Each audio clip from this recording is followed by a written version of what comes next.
Hello everybody and welcome back to another episode of Beyond Horizons. After a brief exam period hiatus, we're coming back strong and finishing the Omega base. We started this in episode 21, so it's been quite a while in the works, and so I thought coming back after a few weeks off, because of my exams, I wanted to do something big. I wanted to finish this project. So let's have a look at the base. Now I will say I know a lot of the structures aren't very, like lunar structures. I had a look around at different options and not all of them were amazing. There was one, I can't remember the name of the mod, it just came out recently, but I didn't really like the vibe of it. So, and it also required exoplanetary launch pads as a mod to install. I didn't want to use that. So I've gone for Omega's Stalker-like expansion, I think, something like that. And the name is just a complete coincidence for Omega base. But anyway, here we are. We're looking at the main part of the base. So we have two structures for building rockets. We've got this horizontal building where I figure, all of the parts will be produced and manufactured. They'll be rolled out to the assembly building, that vertical one there, where they'll all be stacked on top of each other.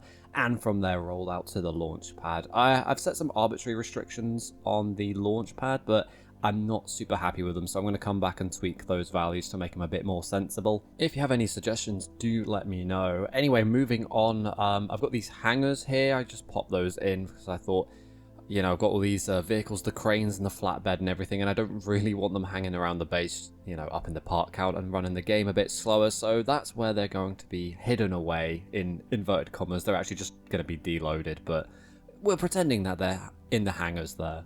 Next up, we have the accommodation sector. Originally, I was going to have a bunch of those cylindrical buildings you see on the right there, but I figured actually this is a big base and it's going to require a lot of people to live in it, and they're going to need, a decent amount of living room so that they're comfortable and they have all the amenities that they need so they don't go crazy. So I wanted a big building. I think this is technically a mission control building, but I thought setting it into the hillside like that actually feels semi-realistic, so they're actually using the lunar terrain to shield themselves from solar radiation. At some point I will launch probably a pretend mission of, maybe 50 Kerbals or so and get them all in there, and then maybe do a few rotations, like practice missions, just so that we kind of get an idea of how it would all function, and then we just pretend that it's happening in the background. Here we have the communications sector. I put it up on the hill there so that, it wasn't blocked by any hills. I felt like that was also quite a realistic location for it. It doesn't have an easy point of access. I think really you'd have to take a rover round the side of the hill and drive to get up there. I did think about extending the accommodation up through the hill so they could get up through that way, but yeah, I'm not really too fast. It's mainly just an antenna, so they've got some communications. This is the actual mission control. I wasn't super happy with the building, actually, because I feel like the bottom of it there isn't very robust for, being in a vacuum. I feel like those windows should just explode, so I might come back and tweak that at some point. I'm not sure. But for now, it'll do. At least they can control the rockets from somewhere. So at some point, I want to set up a mining rig somewhere on the moon. It will be away from the base again, just to save on part count, but I'll build some trucks that will take, precious minerals and regolith here. And this will be one of the processing units where they'll turn all of that regolith into stuff like, metals for the sides of rockets and maybe fuel as well. But for now, all of the resources that this base needs will be delivered via dropship. From the Bastion here, maybe I'll make another one. They're really fun to make, but that's why we've got these launch pads here for all of the, crew vessels and cargo vessels that'll be coming to and from the base. That building behind it there is another, resource conversion facility. I think with the water tower there, maybe it's some kind of saboteur processing unit, maybe somewhere to make fuel, but it doesn't really do anything. It's just there for decoration more than anything. But there we are, the final Omega base is actually done, and now we're ready to start launching things from the moon. I'm pretty happy with it overall. It's not perfect. You can probably see there's some parts where tiles overlap. I guess the car park there isn't very well shaped. It's very hard because everything doesn't tile perfectly unless you put it in, the optimal arrangement, but I wanted to get a bit creative with the shape. But, overall, I'm happy with it, and I think if I ever do this again, I've definitely learned things about how to make this process a lot easier, especially when it comes to the decals, which help flatten the terrain. I had a lot of problems, shall we say, where I had all of my vehicles on the side. I try and raise the ground somewhere else, and it would pop everything you know, all of the assets upwards, and then the vehicles would now be clipped into the ground, so they'd immediately explode. So a lot of quick saving and reloading had to be done in the process of this base building. I thought we'd spend the next part of this episode looking at some of the supplementary missions that I did to get the construction of this base rolling. While most of the cinematic and therefore some of the construction was done in a sandbox file, I still wanted to launch all of the components at least once just to prove that it could be done. So here we are looking at the flatbed truck that was transporting all of the cargo containers to where they needed to be. I showed the development of this flatbed Rover a couple of weeks ago in a video. Wasn't really part of the actual Beyond Horizon series because there's no cinematics or anything, but if you guys like enjoy that sort of stuff where you see, you know, the behind the scenes of making all of the vehicles that in Beyond Horizons, then yeah, let me know, because I can definitely do more. Anyway, here we are landing on the moon with the rover. You can see I've completely undershot the target, and I'm now hovering over these rocks to avoid them because I've got the new parallax mod installed. I think it's Parallax 2, yes, of course, which adds hitboxes to all of the surface scatter. Well, not all of them. The little rocks don't have any hitboxes, but the slightly bigger ones and the big ones definitely do. You see me messing around with the Bon Voyage controller there. I thought I could use the Bon Voyage mod to get it to drive itself across, but I didn't put any of the controllers on it, so unfortunately I had to drive this myself, which was a pretty painful process. Not made any easier by, as I've just said, the hitboxes on all of the rocks meant I actually had to navigate the terrain and find ways to actually get over there. I think, how far away was I? I think a few kilometers away. Oh, maybe even like 7 kilometers, and so this was a very difficult process. Yeah, you can see me here wiggling on a rock. I managed to get stuck, and it was it's quite comical watching it back now, but at the time I was quite upset. I think overall this took me 20 minutes or so to drive across the surface of the moon, and getting stuck on the rocks just made it a lot more annoying. There we go, I got free there. Another issue I was facing, and I've faced this issue with lots of rovers on the moon, is because of the low gravity, you don't have a lot of traction on the ground. I had upped the traction control. Yeah, just see me bouncing off all the rocks there. And yeah, you can see I'm drifting a little bit and skidding all over the place. It's because just the low gravity, the wheels can't grip onto the ground as well. And also Kerbal Space Program just feels a bit weird about wheels, I think. Anyway, here we are, we've made it to the site, and you might notice there's some cargo containers there already. You might have also been thinking, if you've been paying attention, that Bastion 2 is Bastion 2.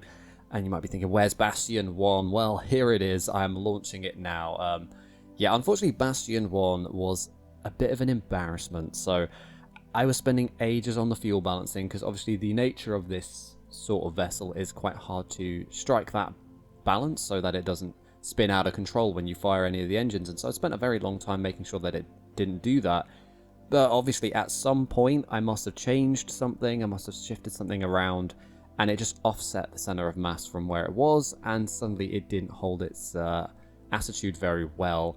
I also didn't pack enough fuel on it, so these sorts of landers are not very fuel efficient because they have a lot of lateral motion, you know, so that you can aim for a landing site, a particular one, rather than just somewhere on the moon, and that does use a lot of fuel, so it's not particularly efficient. So yeah, well, I will see in a minute why I had to send up a second Bastion.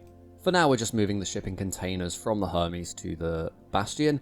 I originally was just going to launch all of these with the Hermes, but I just wanted to make another SSTO because I love making them, and so that's how Asstatine was born. I wanted a big SSTO to carry all of the cargo containers up to orbit, where the Vega will pick them up and deliver them to the Bastion, which can then drop them on the surface. So yeah, landing didn't go very well with this thing, so I've added vernier thrusters on this thing because I wanted some powerful lateral control, but it wasn't enough, which is why on Bastion 2 I'm using the swivel engines for the lateral control, which I really like the look of. It's actually inspired by the ship you have in Outer Wilds. It just is a very good way to create all of that lateral control very powerfully, which this thing, as you can see, is really struggling to do here. And yeah, the fuel reserves are desperately low. I managed to put it on the surface just in time before running out of fuel. You can see I was gliding around there because, again, those vernier thrusters provided like no lateral control at all. But unfortunately, I stranded Kazu Kerman on the surface of the moon, so I needed to send up a rescue mission. And I thought the rescue mission might as well be Bastion 1's replacement, with Bastion 2.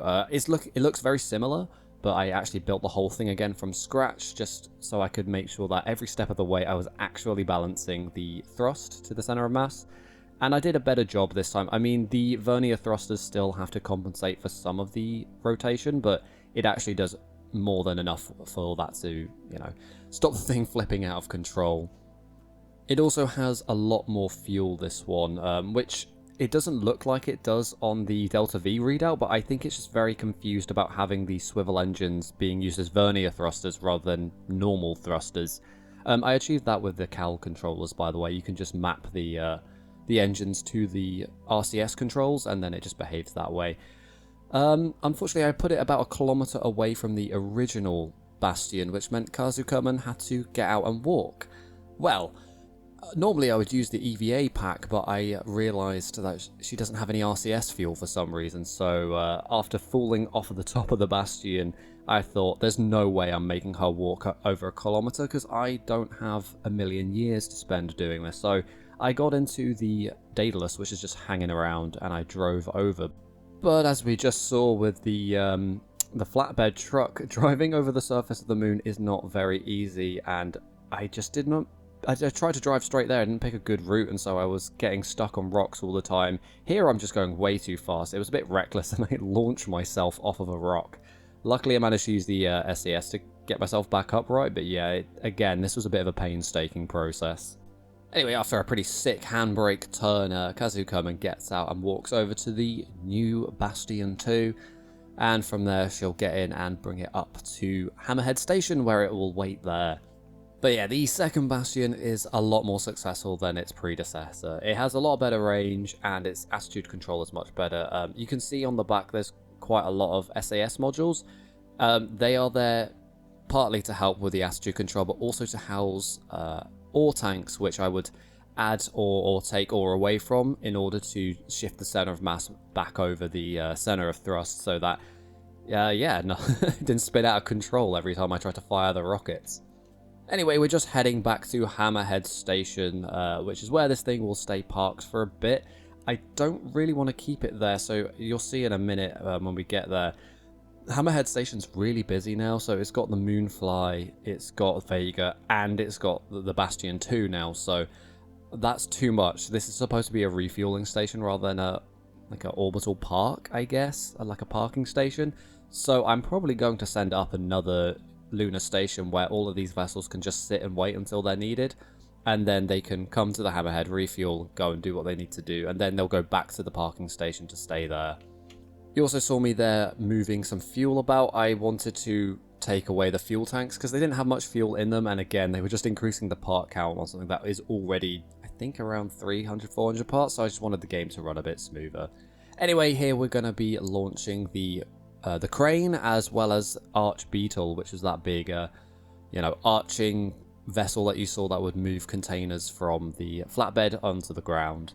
There's nothing really to these, it's just standard moon missions, so I thought I'd take the opportunity to talk a bit more about the future of Beyond Horizons. I spoke a little bit about it in the last, not episode, I guess, but I thought I'd kind of address it here as well. I asked if people had any suggestions of what they want to see in what will be the next season of Beyond Horizons, and yeah, there were some good suggestions. I think what we're going to focus on the next season is a Duna colony, as well as some scientific exploration of the Julian system as well.